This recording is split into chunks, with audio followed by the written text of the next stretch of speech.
Maayong buntag, Kabisayan ug Mindanao, labi na sa itong mga suking tigpaminaw, dinhi sa ginusarang sibiyaanan sa mga mamumuo. Ug kini ang programa sa kahanginan sa Ramon Abites Foundation Incorporated, ang Pagtuki. Ug kini inyong alagad, si Pagtuki Tat Samson, makig-uban kaninyo sa usa ka oras nga pagpanuki sa mga isyu nga may kalabutan sa kalambuan. Mga igsoon, September 21 karon 2013, ug ang atong paghahisgutan, pangagamhanan karon. Again, ang ato ang topic karong buntaga mao ang pangagamhanan karon. Apan sa dili pa ta mo padayon mga igsoon, tugote una ko sa pagpangayo ug katahuran sa atong masuking tigpaminaw. Labi na gyud nga anaa diha no sa lain-laing isla sa Bohol, sa Siquijor, sa Negros ug pipila ka bahin sa Leyte ug ingon man usab sa mga lugar diha no sa Mindanao area nga maabot ning atong pagsibya. Ug ingon man usab sa atong mahal nga Cebu. Kaninyong tanan maayong good morning, good morning, good morning. No, nindot kayo ang ato ang panahon mga igsoon ug atong tagamtamon ang kanindot no niini. So kamong tanan nga ana diha sa inyong panimalay, naa sa inyong panginabuhian. Standby ug atong pagsunod kamo sa ato ang paghisgutan karong buntaga mga igsoon. It's about governance no. So tingali niini maka-relate kamo sa mga panghitabo karon ug sa mga updates karon no. Niining mga kabahin sa ato ang pagkatukion mga igsoon. It's about good governance. Mo na nga kuyugi mi ninyo haron makapadayag sad mo sa inyong mga huna-huna no kung buot mong mo padangat sa inyong mga mensahe ipadala lang sa ato ang pagtuki hotline.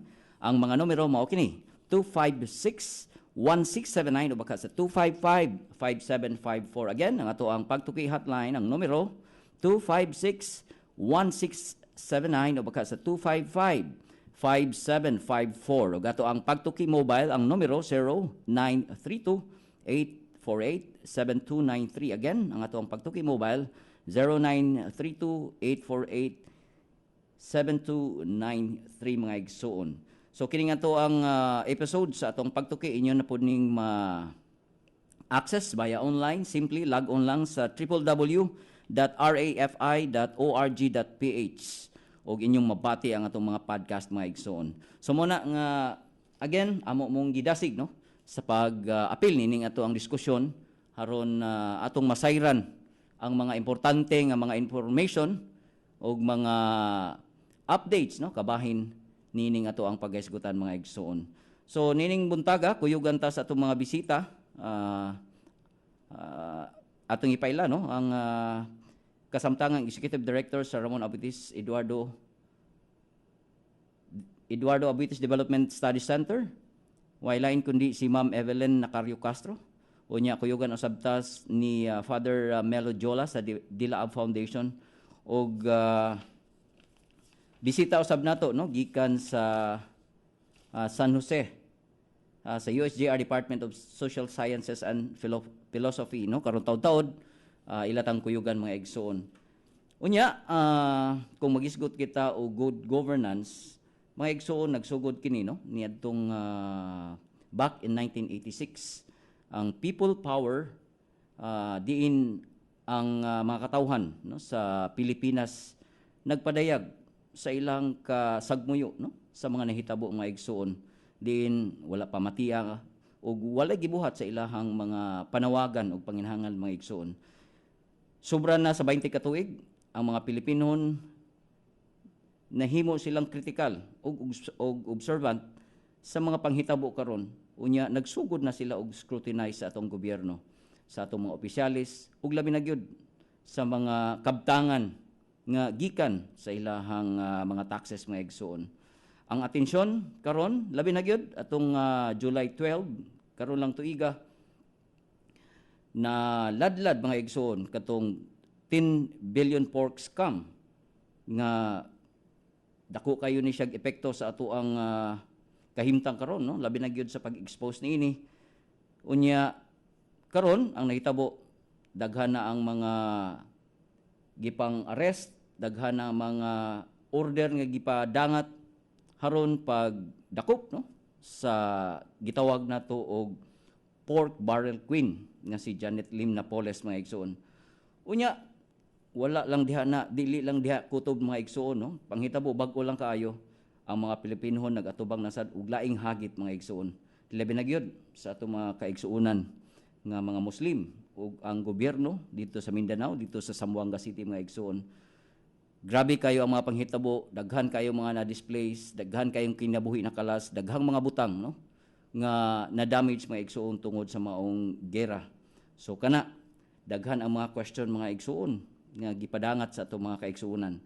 Hasta sad gani kamo nakapangutana usab niini kung unsa may gibuhat sa atong gobyerno, unsa may mga lakang nga gibuhat haron masitol kining tanan mga igsoon. Now kung magisgot kita og good governance, aduna ni siya 8 ka mga kinaiya.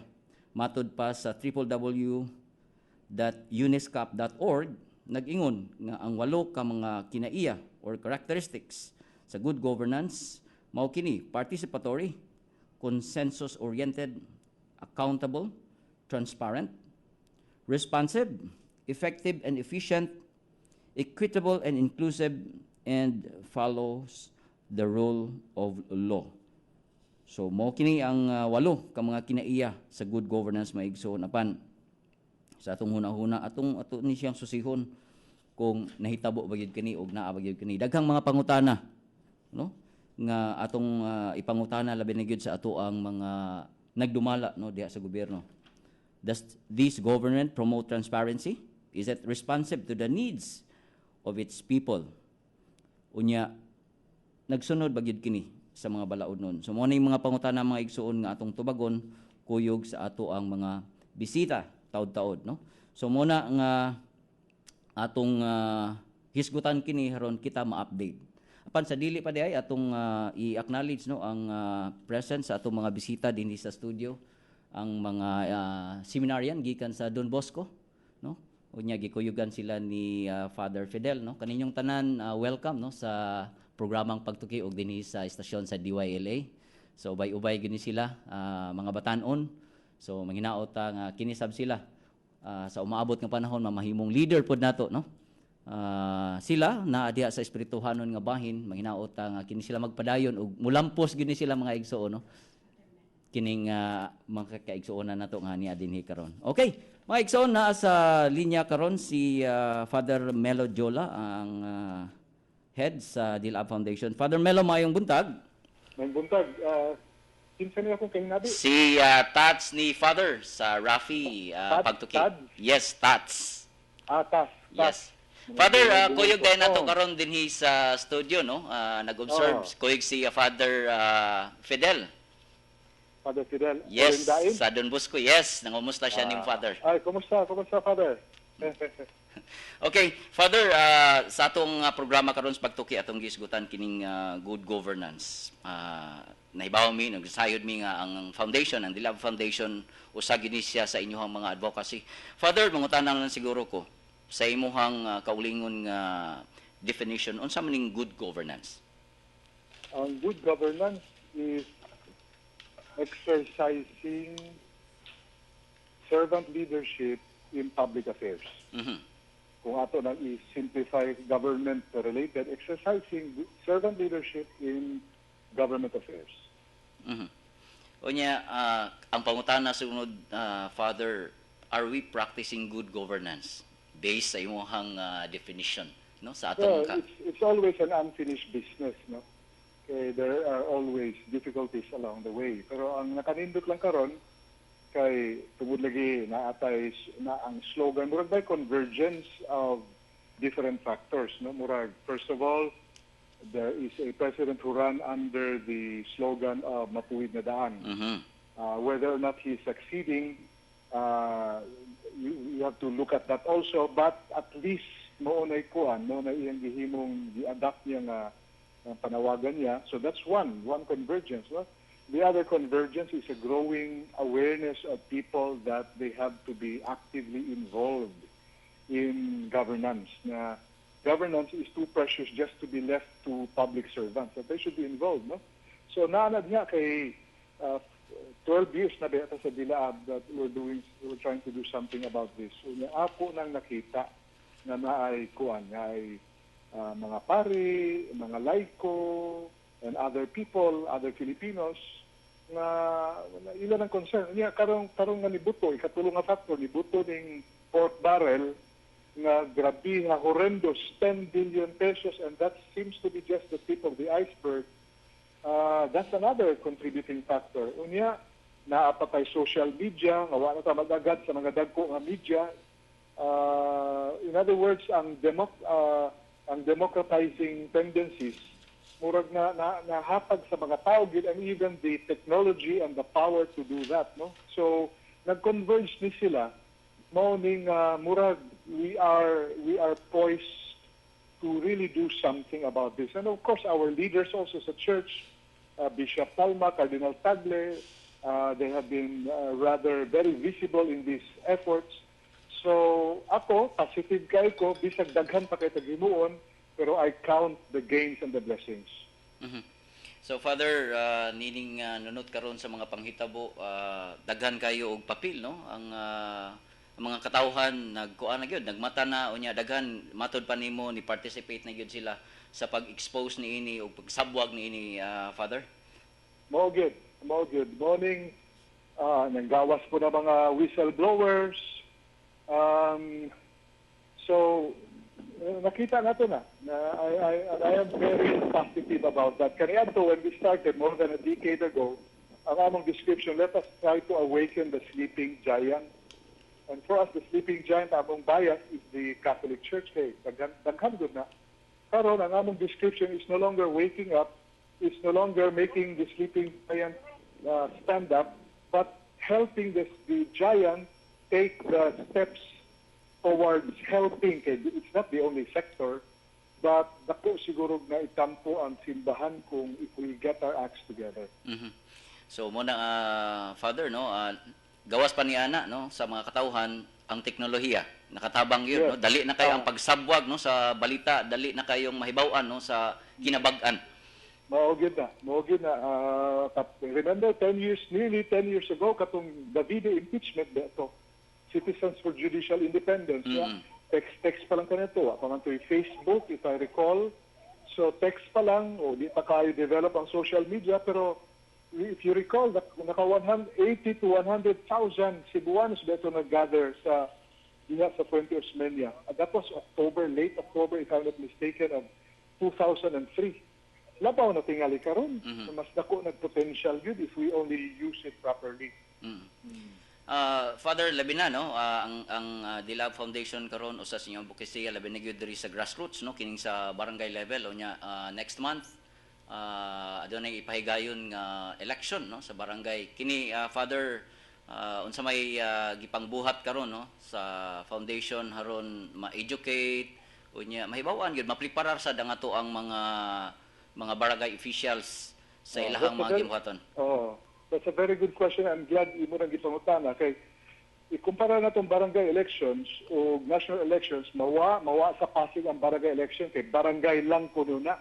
But when you think about it, that's really where the tire hits the road, because ilang sulti, all politics is local. In other words, opportunity ni to do something for good governance. Kay kung tanaw na to ng pork barrel issue, one of the reasons ganong naana diya is because a lot of discretionary power is given to a select few of people.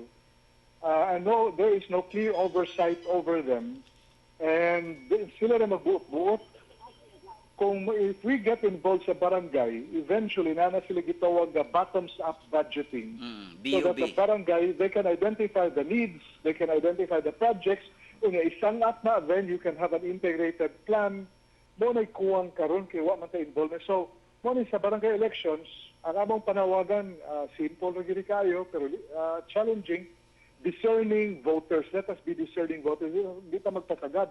Hindi na ito umbasihan tungkol kay ato lang kaila. Mo nang atong ginapromote ka na gitawag na laser test, natay objective framework. Laser, tanawang lifestyle, tanawang tinuray nga accomplishment, tanawang kinsay supporters, election conduct, mopalit ganig boto, ayaw ginagbotohi, kay mobawi na, so tulura ka adlaw nga kalipay, tulo ka tuig nga pagmahay, and then tanaw po ang reputation. Then we need to have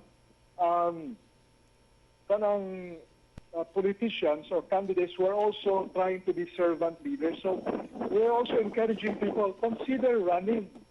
Kay servisyo bilin siya. You consider running. Nanan tayo mga retirees, kung mapadayo ng SK, let us try to identify candidates na tarong. Pero kung nasa'y mudagan, kinghala nasa'y mo kompanyon, no, ikatulo ng mga panawagan, nasa'y mo suporta. Kaya kung imo lang ng biyaan, balik na dahil nga. Now, last May elections, amo nagisurayan ang house-to-house campaign. Kumusta man to, Father? Tulo ka bok sityo, no, nanuktok tag mga balay-balay niya, iatog yung silang kingnan, ay mo pamaliga sa inyong boto. Now, what we found out is that 35 years and below, katong ni Saad nga di sila mobaligya, mas resistant sila sa vote buying. They really stood their ground. Kanino na, kay 35 and below are the majority of our voters. So, targeto nato na if we can really isabwag na ang message nga di kita mamaligya palit sa mobaligya sa itong boto, kung kinsay mo palit, dili na botohan, I think dako kay ang chance nato to do something good. Father, gi-publish no sa www.uniscap.org nga adunay 8 ka major characteristics no ang good governance kaning gitawag og participatory, consensus-oriented, accountable, transparent, responsive, effective and efficient, equitable and inclusive, and follows the rule of law. Father, unsa may imuhang ika-sulti niini? Well, those are management as well as political standards, and they're very good standards. Ang akong concern yun is something even more basic, and I'd like to point out a research done in the University of Stanford in 1971. Yeah, resulta ni mo na gitawag nga Lucifer effect. Karagong ang Satanas. Okay. Kaya, what did they do during the experiment? Nangita silang volunteers ng mga students. So they divided the students into 2 groups. One group of students played the role of mga prisoners, mura sa piniriso. The other group played the role of mga guards. Unya, nakuhaan sila, dapat 2 weeks ang eksperimento. But on the 6th day, ilang gihunong nga naman because the guards became more brutal, more, wala na sila pakialam, and then the prisoners became more subservient. Muna ilang gitawag na Lucifer's effect. Why do good people turn bad very quickly in certain instances? Now, ang ilang na-discoveryhan, the more power you have, the less empathy you have with people. In other words, there's an inverse relationship between power and empathy. Kanang kabalo kang maminaw. Muna problema sa ato mga elected officials. Kaya kung di na sila kuyugan o di po sila magpakuyog, wala mga company nila, very soon power gets into their head. Na magay ko nabasahan ka na, I don't need to mention names nga, uy, nagsugod-sugod na po silang ipal. Ipal is a symbol of power getting into one's head. And then not listening to people anymore. It's power din as katawan nga, ay, nga magpasikat-sikat pa ba ng taon mo? Aren't you there to serve? Yeah. So, ang akong punto lang ba, those are good management indicators, standards, katong participatory pa. Ang starting point is something spiritual, which is empathy, which is the ability to listen, which is remaining humble even while one has power. Kung mag-inusara lang ka, mudako gina mong ulo mo ng kinghala magpa-accompany gin. Father, nining bahina mga misa imuhang hinapos nga mensahe alang sa atong mga suking tigpaminaw. Well, pork barrel, tinudanay lang, nabito na sa Biblia, nag-ingon na din na, do not throw your pearls before swine. Ay ilabay yung perlas at tubangan sa mga baboy, kay kanon na sa mga baboy. Of course, dali man kahit ang mutudlo ka ng mga politiko, baboy gina sila. Perhaps, many of them are like that, pero kita santanan, kung mahatagan ta ang maong opportunity to wield power, kunya, kung wala pa ma-rooted sa atong Ginoo, mahimo sa gitang baboy. So pork barrel is really a symptom of our own incapacity to handle power properly unless God is with us. So, karon mo ba, muli ko kung tata, may tungod ang pork barrel issue, apil tak sa karong September 29, Domingo kini, Domingo. 1:30 sa hapon o nga misa dito sa Capitol. Nabago-bago ni 20 Osbenia originally karon sa Capitol grounds na Katubangan. So pay attention lang to further announcement kay gibuligan na gini ni suportahan ni sa atong Archbishop. We have to do something. We are calling for the abolition of the pork barrel system. But ang pangutana, what will you replace that with? Ang akong tubag, bottoms-up budgeting. Let us participate sa atong mga barangay. Kung naamoy tawag to run for office, dagan. If you know some people nga angay mo dagan for SK or barangay, encourage ya, but also support them. And let us pray for our country. If we really love our country, let us get involved and let us pray and let us do something. Dagan kayo salamat. Father, daghang kayong salamat. Okay, God bless. God bless. So mga higala mo, ako to si Father Diola sa Dilaab Foundation. Okay, mga higala, nakakadinhi karon sa ato ang istasyon, atong introduce una ang ato ang bisita gikan usa ni siya ka advisor sa USJR sa Political Science Society, no? Usa ni siya ka Pulsay faculty. Wailain ko di si Sir Richard Fernandez. Sir Richard, mayong buntag. Tigpaminaw. Yes, sir, ay kalimti ag greet ang imuhang mga estudyante o mga kaubanan sa USJR. Sa tanang mga magtutudlo og tinun-an, no, mga banggiitan nga tinun-an diha sa University of San Jose Recoletos. Maayong adlaw kanatong tanan. Yeah. Sir Richard, ang atong tema karon kabahin sa good governance. Ang ako sigurong pangutana kanimo, sir, where are we in the standard of good governance? No, naaman toy 8 ka mga karakteristik nga atong gisgutan kaganina. Sir, speaking of standard sa good governance, sa imong tanaw, asa nakataron? Siguro kung ato ning ibase sa kinabuhi sa katao, ang dagan karon sa atong sistema sa pamulitikas Pilipinas, ilabi na gyud kaning aspeto sa mayong panggobyerno unta, no, makita nato nga napakita sa atong pagka matuto, no, murag usa pa ta ka bata nga nagkamang pagyud. Giagak pagyud ta. Giagak pagyud. So ug sa in English pa, we are still in our stage of infancy. In fact, dili nato ikalimod ang kamatuoran nga kining usa sa mga character traits sa Pilipino, kining gitawag nato og the Filipinos are being passive ba, no? So when we say passive, kana bitong kuwang ta og we lack the necessary maturity to act in accordance with our ideals and principles in life. So muna nga unta usa kini ka responsibilidad sa atong mga ginikanan, no? Since the Philippines is one whole big family, we consider the government, no, or those people in the government as our parents. So sila unta to ang mugiya nato, muagak nato, no, aron atong makabot, no, atong makuha ang atong mga tumong ug tinguha sa labi na kani sa atong sistema nga politikanhon sa Pilipinas. So kung mayong tag standard, sir, kini matud pa nimo magsugod gid ni siya sa pag-agak nato sa labi na gyud sa atong mga batan-on karon, no? Kay ato mo gid ni silang umaabot nga mga leaders. So mas mayo gyud unta nga maagak gyud ni sila properly matud pa nimo. Right? Unya kana ang pangutana sad sunod siguro, Sir Richard, is there a future for good governance to be totally implemented?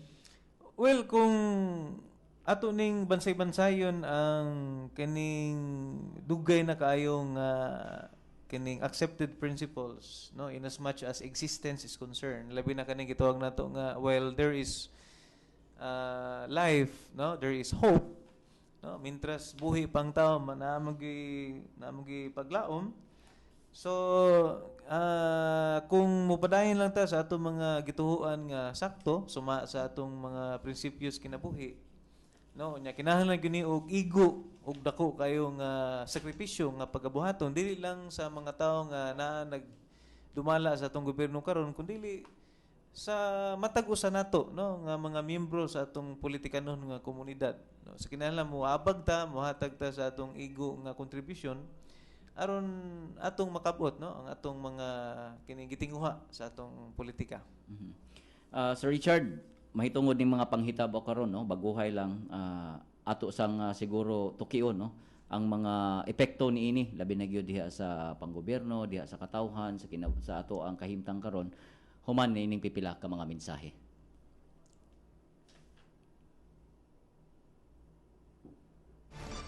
Kahibaw ba mo nga ana ay GGAC o Good Governance and Anti-Corruption Plan ang atong gobyerno?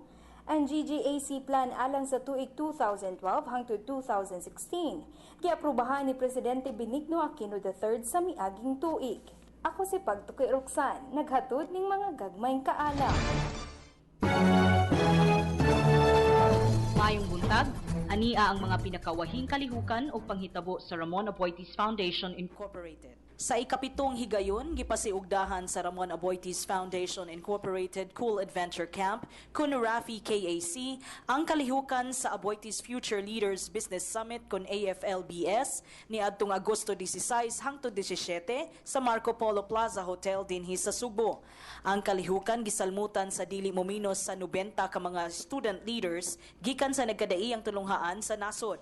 Tinguha sa maong panagtapok ang paghatag og kahibalo ug paggiya sa mga tinunan unsaon paglampos isip magpapatigayon. Sa laing bahin, gisalmutan sa kapin 200 ka mga tinunan sa University of San Carlos ang una sa upat ka hugnang kalihukan sa Kabataan, Kultura ug Kabilin kun KKK ni adtong Setyembre 7. Tumong sa KKK ang pagpalambo sa kahibalo sa mga tinunan sa Subuanong Kaagi, Katilingban, Kultura ug Kabilin pinaagi sa pagbisita sa nagkadaiyang museo ug dapit sa Kabilin. Ang KKK usa ka programa ubos sa Culture and Heritage sa Rafi, kini ipahigayon kada Sabado sa bulan sa Setyembre.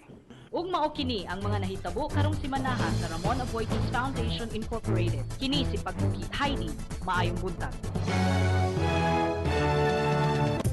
Ituboy ang mga bayani sa imong komunidad kadto sa Ramon Aboitiz Foundation Incorporated Triennial Awards, ang nagunang Social Development Awards sa Visayas ug Mindanao. Download sa nomination form sa www.rafi.org.ph/Triennial Awards. Ipala ang nomination form kadto sa Ramon Aboitiz Foundation Incorporated sa 35 Lopez Haina Street, Cebu City 6000. Alang sa dugang kasayuran, tawag sa telephone number 032-418-7234, local 105 o log on sa facebook.com/rafi.org.ph. Deadline sa nominasyon sa Disyembre 15, 2013.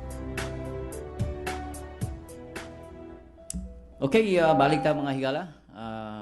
Yes, Sir Richard, no, katong akong pangutana before ta nag-break. Kining mga panghitabo karon sir nga mga issue nga dagko kaayo. Unsa may diha labi na gyud sa ato ang gobyerno sir, unsa man ning nagpakita no, labi na gyud sa ato ang gobyerno. Well, siguro usa kini ka dako kay nga pag-aghat no sa atong gobyerno nga kining ilang naging puy-an ang mga prinsipyo nga ilang gipanumpaan no diha sa tinud-anay nga panerbisyo sa publiko. Niya murag usa siguro kini ka wake up call no sa atong mga inilang nga mga leader no nga kining ilang pagasutaon no kaning mga butang nagahatag og igo og tunhay nga mga elemento no aron atong kining mahatag sa katawhan sa Pilipinas kung unsay angay para nila kay tataw man ni sa ato ang batakang balaod nga ang gahom sa atong panggobyerno wala diha sa mga tawo nga nanerbisyo no kundi iya sa mga katawhan. So igo lang sad nga kining maong gahom no mo patigbabaw sa pamaaging makita nato sa tarong og kining saktong nga pag-implementar sa mga programa aron mababati sa mga tao ang mga butang nga angay og para nila.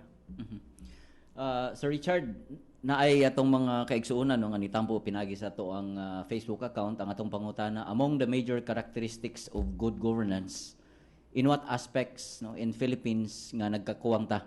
So naipipila nga ni padayag no niingon si Wendrain Gonzales, ningon siya nga accountable and transparent kuno matud pa niya. Kunya si Dominic Lumapas Munido ningon sad nga participatory and consensus oriented. I think the will of the people is certainly not followed.